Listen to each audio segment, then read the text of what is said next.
nous sommes devant une magnifique bordure d'Aconecloa macra, herbe du Japon, et ici c'est la variété All Gold.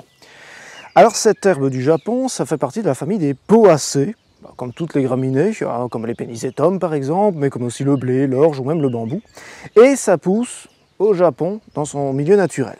Cette plante, elle est géniale pour les terres bien lourdes, bien argileuses, qui retiennent bien l'eau. Justement, c'est une plante qui aime bien les milieux un peu humides, les milieux qui restent bien frais, surtout les ambiances de sous-bois. On voit ici qu'elle a été mise en bordure de quelques hostas, des rhodgarsia, des choses comme ça.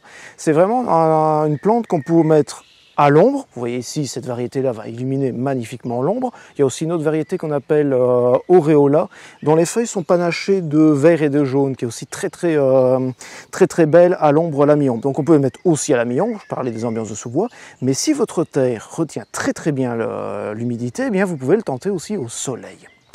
Si vous n'avez pas un grand jardin, eh bien, ou tout simplement vous ne voulez pas le planter en pleine terre, vous pouvez aussi tenter les Aconecloa simplement en pot. Il faudra juste éviter d'oublier d'arroser le pot justement, parce que n'oublions pas que c'est une plante qui apprécie l'humidité.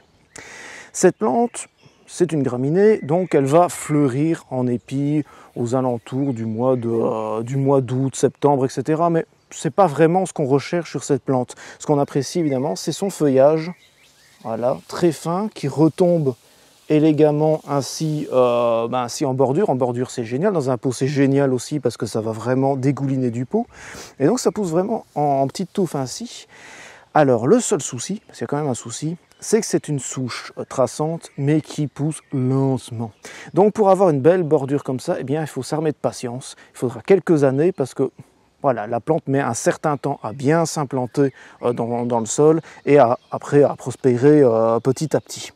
Ici, on a vu les variétés. Donc ici, c'est All Gold, on a parlé d'Aureola, mais, et là c'est un petit peu plus compliqué à trouver, il existe aussi encore l'espèce type, forcément, Aconecloa macra, qui elle a un feuillage tout à fait vert uniforme, et qui est vraiment parfaite pour les endroits un peu exotique sauvage, où on joue sur des feuillages avec quelques nuances de vert.